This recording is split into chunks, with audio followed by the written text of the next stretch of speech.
Hi, I'm Paul Roberts, and this is Conscious Counseling 101. And this video's requested counseling. I have very little to work with here, but the person says he doesn't like crowds at social situations and he withdraws and doesn't want to let himself be available. And I guess it bothers him, and he thinks maybe he wants to hear some advice or opinions from someone else on it that may have something to offer him, and so that's what I'm going to do. Okay. So I asked him for more information, but sometimes when people first contact me, they think, oh, what's this guy doing? Can I count on him? Is he just trying to scam me or do something or get some information on me? No, the information is just so I can make it more personal, maybe more effective. So I'm just going to go generic because this is something I know a lot of people struggle with. So I don't know his age. I don't know his marital status. I don't know hardly anything. But in this day and age, here, I'm talking to you on the internet. I'm talking to you with this phone that I hold in my pocket, making a video here. I grew up in a world where you interacted with people. I've had many different careers as an artist. I've had many different ways of relating to people. And that's the way it's always been. And even then, there were people that were more shy and reticent and didn't want to expose themselves or didn't like crowds and things like that. I don't like crowds myself, actually. But let's talk about it. The skills and the expectations of you and all those that inhabit the earth right now are different than they normally are. They're heavily affected by biases that we all get pushed on us every single day by everything that comes into our life, whether it's television and movies or commercials or whatever. Everybody wants something from you. You're a consumer. We're all consumers, right? And your standard person now, we all have video cameras. One of the reasons I don't do professional video production anymore is because everybody has video. So when the dot-com boom happened, I kind of said, okay, video production's done. I don't want to be involved in that anymore. But I still use it like everybody does for videos. But what happens is we're bombarded by all kinds of stuff. And your common person, unless they have somebody to talk to like us, an analysis type, artist type person like I am, they might not be able to sort through it. Or even if they think they've got it sorted through, they might be able to not find a friend that can talk to them and say, hey, you do have it. You got something there. This is one of the things I try to offer. This isn't a dire situation here, but I offer my services for free because I want to help the people of the earth. Okay, that's it. That's all it is. And yeah, it's tough. So much of what we have around us is fake or designed as propaganda to scare, to get a vote, or to get a movement, an action on your part to go a certain way, to fall in with a group, to believe you should do something differently, that you should buy something different, you should be different so that if you relate to this group or this group or this group, you'll be more successful. You'll feel better about yourself. It is so hard, and that's why I call this conscious counseling.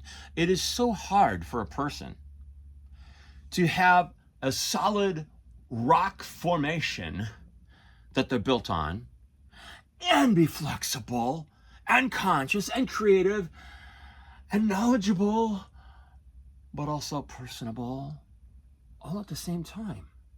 And that's one of the reasons I put myself out there, because I happen to realize I'm that. For better or for worse.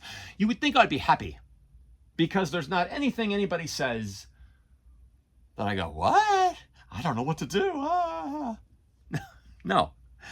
The only thing that could possibly get to me is my weighing of the non-physical realm and the physical realm, the real and the non-tangible or unexplainable or uncertain realm. This problem that you have, that you just want to have someone talk to you about, is all about the reality realm, the real realm right in front of us. But that's why I wanted to ask you about religion and different things like this and your points of view. I wanted to assess those things. Because we consider all things in the makeup of our mentality and our consciousness. For instance, like me, I put way more weight on things I don't know and can't prove than I do on the things that are right in front of me. And that's kind of hard to explain to someone. We're talking for the very first time here. But if I don't like a crowd, or I don't like a protest, or I don't subscribe on to a political ideas or propaganda, or fall in with vices and all kinds of mentalities designed cleverly. See, I'm an artist. We went through all this thing, visual communications and whatnot, to try to see how do people respond to things. That's what our art should be. You know, we want them to respond a certain way. We gotta create in a certain way. So one of the things you can do is become more conscious of how everything in this world is set up to sway you and your points of view. And you're so probably already indoctrinated, no matter what age you are, that it's very hard to just become conscious and aware of this without what I do, conscious counseling on a daily basis, all the days of my life. It's very hard if you just wake up one day and say, I'm like this. I'm going to talk to this guy that says he'll talk to me. And you just think, tomorrow everything's going to be better. Well, conscious counseling is about perspective shift. If I were to tell you it is not what you think it is something else, then yeah, you could solve your problems by tomorrow. But you'd spend a lot of time not solving your problem. You'd spend a lot of time explaining to yourself why your problem's been solved, why your perspective change has empowered you. So you might be able to get your problem solved really quickly, but the rest of the time is still going to be legwork, lots of mentality, lots of conscious building inside your mind to make up for lost time that got you to where you were in the first place. And you'll have to explain to yourself why you're not going to be that way anymore. So let's talk about your motivations. You're not drawn to the crowd for their ideas or a particular person's beauty or interest or doctrines that can embolden you and make you have more of the desirous things you'd like to have and have maybe financial success or gains in other ways or skill development processes or maybe marry for money. Some people do that. There's nothing drawing you to anything. So with you giving me so little to work with, in a way, I'm going to just have to say, well, that's probably good you're not drawing anything. Part of your problem is already solved. You don't want to go out there because you don't think the dividend from what you're going to expose yourself to is worth your trouble in the very first place. So you don't bother. You know, there's a lot of things I don't bother getting involved with because in my personal opinion, almost everybody that I see is dimmer and more lost than myself. And so because I know nothing, I know that they know nothing. And so therefore I can't obtain anything that's really profitable or valuable from man. They're flawed. But I'm aware that I'm also a person, and I'm aware of my flaws, and I work on them every day with conscious counseling. So in fact, I am the truest essence of a good collector that you can have. And that's what you need to become. You can't have the motivation that if you go out there in the crowd and the social settings, that you're going to come out better off. Likely, unless you're really on guard, unless you're really, really astute, unless you're really, really conscious, you won't come out better off. You'll come out more confused. And all the misnomers of mankind you'll be trying to sort them out, or maybe not aware of them at all, and they'll be lumped onto you, and you'll have more you have to deal with after this than you had in the first place. So what I would say is don't be codependent. Don't think there's a better world out there than what you can create right here in front of yourself. You can develop your skills. You can take care of your health. You can become learned and educated and wise. You can become conscious. You can learn to be a better visual analysis person, a better audibly analysis person. You can gravitate towards things that you do consume in books and television and movies and anything like that, plays, whatever you might say, or even if people watch, that is going to help you rather than just suck you in and make you whatever it's going to make you. If you have a conscious way of looking at something, like an artist, an artist, I got paint on me right now, it's bugging me. I saw it in the video thing. I'm constantly doing creative things. I'm constantly looking at the world and analyzing it creatively. I can't help but do that.